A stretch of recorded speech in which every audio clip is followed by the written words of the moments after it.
Qatar की राजधानी दोहा पर हुए इजरायली हमले के बाद अरब देश एकजुट होते दिखाई दे रहे हैं। माना जा रहा है कि दोहा पर हमला करके इजरायल ने एक बड़ी भूल कर दी और इस भूल का उससे बड़ा खामियाजा भी भुगतना पड़ सकता है। गाजा, फिर लेबनान, फिर वेस्ट बैंक, फिर सीरिया, यमन और ईरान, इजरायल ने हर जगह पर हमले किए, लेकिन इन हमलों से किसी को कोई फर्क नहीं पड़ा था। लेकिन जैसे ही इजरायल ने कतर की राजधानी दोहा में बम गिराए, वैसे ही अरब रीजन का पूरा समीकरण बदल गया। कूटनीतिक और रणनीति मोर्चे पर इजरायल घिर गया। इजरायल की जंगी तैयारी के मोर्चे पर Gaza, Lebanon, West Bank, Iran और यमन थे। लेकिन अचानक इजरायल ने कतर के खिलाफ मोर्चा खोलकर अरब के रणनीतिक समीकरण को ही बदल दिया है।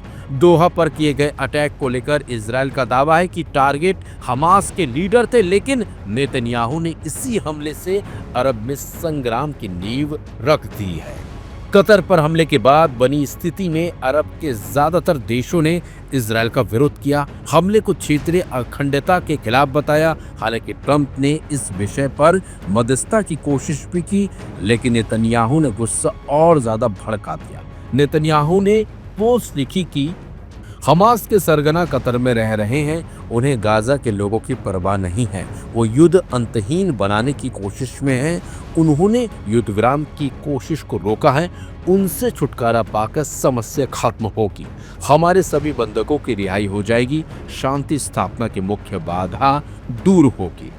यानी नेतन्याहू ने सीधे संकेत दिए हैं कि आगे भी कतर में हमास के ठिकानों पर हमले से इजरायल गुरेज और पीछे नहीं हटेगा। वहीं इन हमलों के बाद ट्रंप भी काफी नाराज और गुस्से में है।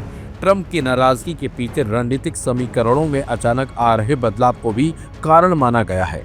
ये बदलाव आया है एकजुट हो रहे अरब की वजह से। इजरायली हमले के बाद इस्लामिक देशों ने दोहा में दरअसल एक सम्मेलन किया। इस सम्मेलन में इजरायल के हमले की सभी ने मिलकर निंदा की और सुरक्षा के लिए इस्लामिक देशों को एकजुट होने का प्रस्ताव भी रखा।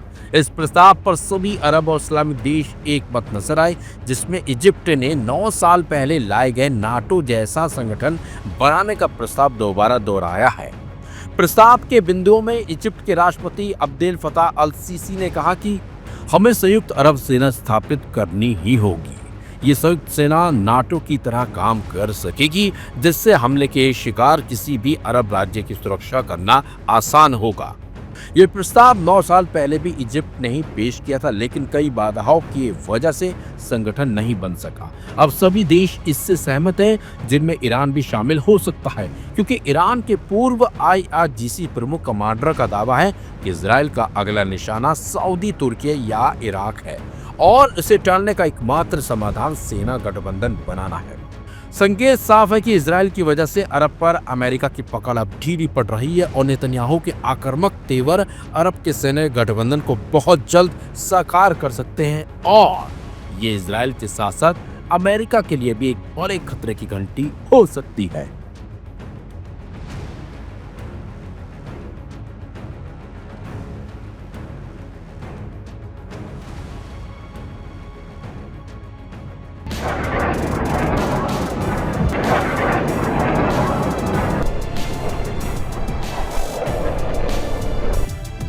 बीते 2 सालों से गाजा और हमास में इजराइल के बीच जारी जंग पहले से ही कई देशों में पहुंच चुकी है। लेबनान, ईरान जैसे देशों से इजराइल सीधे जंग में उतर चुका है, लेकिन मंगलवार को उसने सबको हैरान कर दिया था जब इजरायली सेना ने कतर की राजधानी दोहा पर हमले किए थे। इस हमले के बाद न सिर्फ कतर बल्कि अमेरिका भी इजराइल की इस हरकत से नाराज है।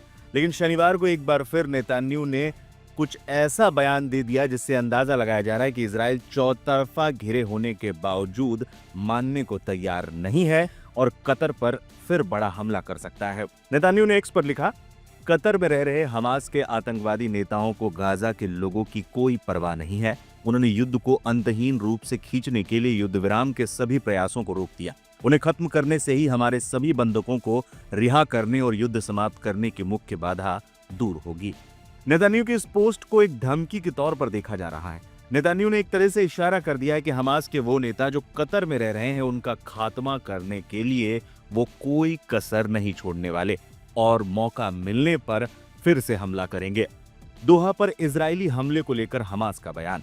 बेंजामिन नेतन्याहू ने इस हफ्ते कतर में हमास नेताओं की हत्या का आदेश देकर बड़ा दांव खेला था, लेकिन हमले में बुरी तरह नाकाम रहने के बाद उनका ये दांव उल्टा पड़ गया। नेतन्याहू की योजना थी कि हमास के टॉप लीडर्स को मारकर न सिर्फ अपने टारगेट के करीब और पहुंचे, बल्कि गाजा में युद्ध में हमास को आत्मसमर्पण करने पर मजबूर कर देंगे। लेकिन हमास के दावे ने उसकी सारी योजना पर पानी फेर दिया। हमास ने साफ कहा है कि उनके सीनियर नेता इस हमले में बच गए हैं और हमले से पहले ही वो सभी वहां से निकल गए थे। हालांकि इस अटैक में उसके 5 सदस्य मारे गए, जिनमें निर्वासित गाजा प्रमुख के पुत्र खलील अल हिया भी शामिल है। हमास ने दोहा हमले को संपूर्ण वार्ता प्रक्रिया की हत्या करार दिया है। ट्रंप की चेतावनी भी नहीं मान रहे नेतन्याहू।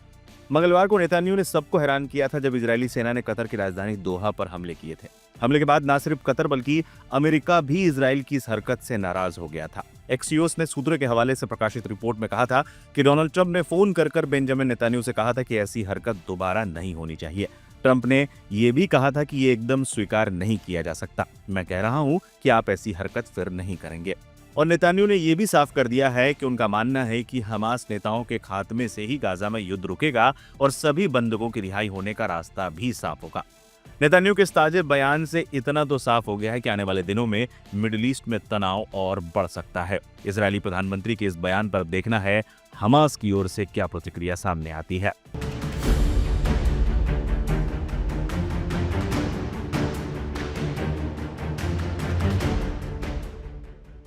कतर की राजधानी दोहा में हमास नेताओं को निशाना बनाने वाले इस्राएल के एक गुप्त सैन्य ऑपरेशन का सनसनीखेज खुलासा हुआ है। वॉल स्ट्रीट जर्नल ने अपनी एक ताज़ा रिपोर्ट में इस ऑपरेशन से संबंधित कुछ राज खोले हैं। रिपोर्ट में कहा गया है कि कतर ऑपरेशन को इतनी गोपनीयता और रणनीतिक चतुराई से अंजाम दिया गया था कि अमेरिका, जो इस्राएल का सबसे करीबी सहयोगी माना जाता है, उसे भी अंतिम समय में सूचित किया गया ताकि उसके पास हस्तक्षेप का कोई अवसर न रहे। यह हमला मिडिल ईस्ट में बढ़ते तनाव को दर्शाता है। इस्राएल ने कैसे किया हमला? 9 सितंबर 2025 को इस्राएल ने कतर की राजधानी दोहा में हमास के वरिष्ठ नेताओं पर हमला किया। इस हमले का उद्देश्य हमास की राजनीतिक शाखा के प्रमुख नेताओं जैसे खलील अल हिया और जाहिर जबारीन को निशाना बनाना था, जो अमेरिकी राष्ट्रपति डोनाल्ड ट्रंप के प्रस्तावित युद्ध विराम समझौते पर चर्चा के लिए इमारत में जमा हुए थे। हमले की खास बात यह थी कि इजराइल ने पारंपरिक हवाई हमले के बजाय हवाई लॉन्च बैलिस्टिक मिसाइलों, जिन्हें एयर लॉन्च्ड बैलिस्टिक मिसाइल्स भी कहते हैं, उनका उपयोग किया। ये मिसाइलें लाल सागर के ऊपर से दागी गई ताकि इस्राएली लड़ाकू विमान सऊदी अरब के हवाई क्षेत्र में प्रवेश न कर सकें। इस रणनीति से न केवल क्षेत्रीय तनाव को कम करने की कोशिश की गई, बल्कि हमले को तेजी से अंजाम भी दिया गया। ऑपरेशन में 8 F-15 और 4 F-35 स्टील्थ फाइटर जेट्स को शामिल किया गया था। ये विमान इसराइल से दक्षिण की ओर लाल सागर के ऊपर उड़ान भरकर अरब प्रायद्वीप के दूसरी ओर से इन्होंने मिसाइलें दागी। हमले की दूरी लगभग 1500 किलोमीटर थी। छोटे वॉरहेड वाली सटीक मिसाइलों का उपयोग किया गया, जिसके कारण लक्षित इमारत का मध्य भाग नष्ट हुआ, लेकिन बाकी हिस्सा बरकरार रहा।